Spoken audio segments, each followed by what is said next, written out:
story time for all the women out there who feel desperate and will just lower their standards for just any Tom, Dick, or Harry. Please don't do that. I was lonely and I had a black magic practitioner. Well, it's a dark empath, really. The same one I've been talking about, the Chucky that I keep posting about. Um, I don't know if this guy watched me and watched where I go because I've never seen him at the club. And I was at a club where they listen to like house music, and he is not the kind of person that listens to house music. Anyways, he was there, and he was there with this girl. This girl had a big, big head, big, huge head. And he comes up to me pretending to be really important, starts talking to me. I'm very disinterested. He talks to the big-headed woman next to him and says, oh, give her my card, trying to make himself look important. So I think he started doing spell work on me from the first day he met me, because I was lonely one night and I picked up the phone and I called him and he said to me, oh, I knew you were going to call. So narcissism, right? I'm like, this guy is not even all that. What do you mean you knew I was going to call? Get the fuck out of here. You're fucking unhealed. Anyways, he comes and he picks me up and I see him in the car. And I close the door and I run back inside and I'm like, holy shit, what did I just get myself into? So I became afraid that he was going to keep coming back to my door to harm me. Like, I already knew instinctively that this person was very demonic and very evil and very, there was something about his energy that was just so warped and dark.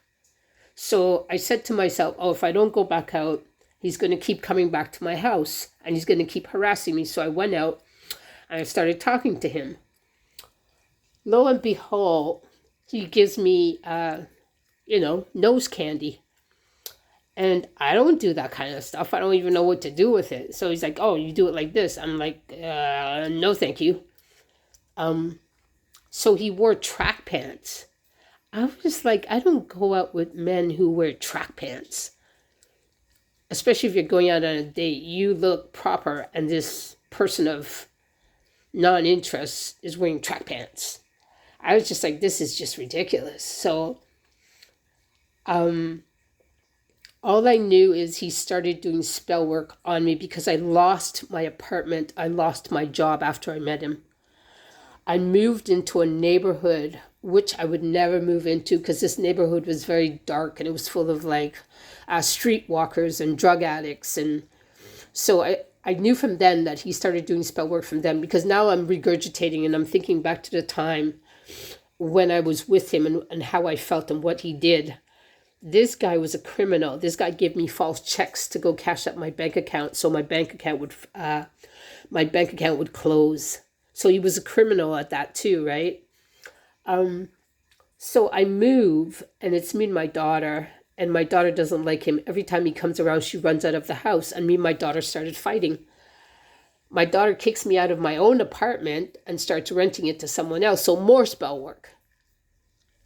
So this guy would phone me 20 times a day. Oh, I love you. I love you. I would get sick from just the phone ringing. He can't afford a phone, so he made me get him a phone and he rang up my bill.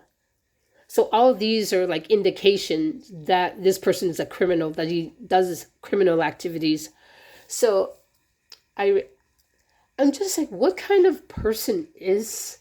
I wasn't clued in at that time because I was just like, what? So these are all signs that you watch for. So he was trying to mess with my bank account. He stole my bank card and went to a really upscale, like midday lunch place and used my card and called me and said, oh, I have your card. Can I use it? I'm like, how the hell did this guy get my card? He took my driver's license and said, oh, I was keeping your driver's license just to keep it safe. I didn't ask you to do that. So I have a lot of evidence about this guy that was he was very dark. He was very controlling, and he used a lot of black magic on me. So he used so much black magic that it started to break up my friendships. I couldn't find work. And what he did was, when I moved into this neighborhood, he gave me $200 for the truck. He's like, oh, I'll help you move. So I was like, oh, what a nice guy. Ha, ha, ha. Later on, the guy stole thousands of dollars from me.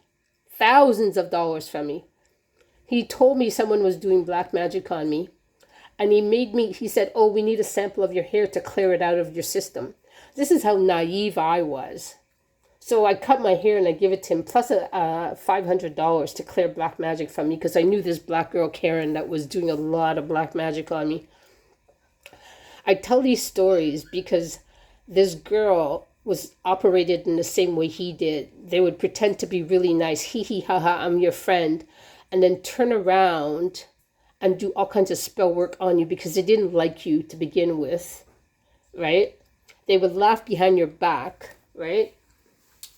They knew that there was something special about you and they didn't like it. There was just something that they didn't like. So this girl, sometimes the guys that she slept with, I would be over at her place and they would come up to me and make comments like, blah, blah, blah. Oh, you're so attractive. What's your name? So this girl started getting upset. And her ex-boyfriend came on to me. And she must have found out because she came after me. She cut my hair and told me that, oh, you need a haircut. And she was a hairdresser. Why don't you come over to my house and let me cut your hair? So I was like, oh, okay. She cut my hair. My hair never grew back. She did so much spell work to me. Like she would go and sleep with guys after I slept with them. She would send a guy over to my house to sleep with me and go back and sleep with her. And it was a guy that I was dating. And she pretended not to know him. She pretended like she didn't know anything about him. But she was sleeping with him because she was stealing my sacred energy from my sacral chakra. Sacral chakra.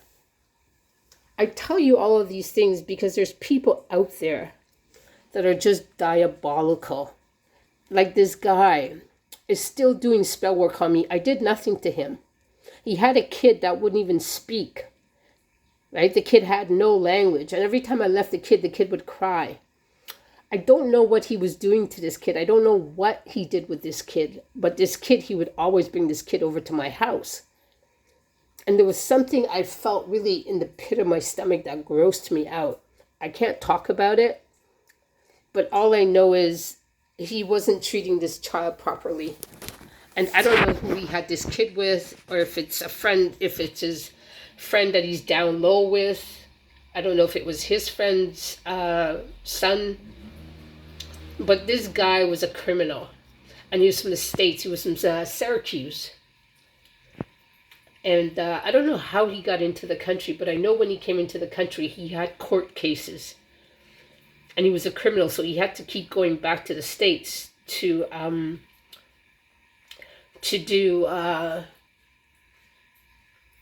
go to court.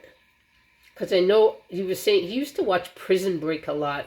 And those are all indications of in America's Most Wanted. He used to watch these kinds of shows. And these are all indications of someone that is they already know that they're a criminal. They already know their intentions for you. They already know what they're going to do to you. They already know. One time he said to me, oh, I would lock you up. I was like, what are you talking? And I just left it. I started getting sick mentally and physically and started realizing I became very depressed. And because this guy was doing a lot of spell work on me, one time this girl actually attacked me out of nowhere on set while I was working on film. And it had to do with a spirit that came on set because there was a guy on set that liked me. So he sent this spirit to attack this girl. So the girl slapped me. And when I got my paycheck, he came to my work and took my paycheck and said, oh, I'll keep it for you. I'm all naive and stuff. This is stuff that you would think. I grew up in a place where my mother and father was really kind. My brothers and sisters and I get along. And we all loved each other and we were very kind. I didn't know, I knew people like this existed, but I never thought I was going to actually meet one.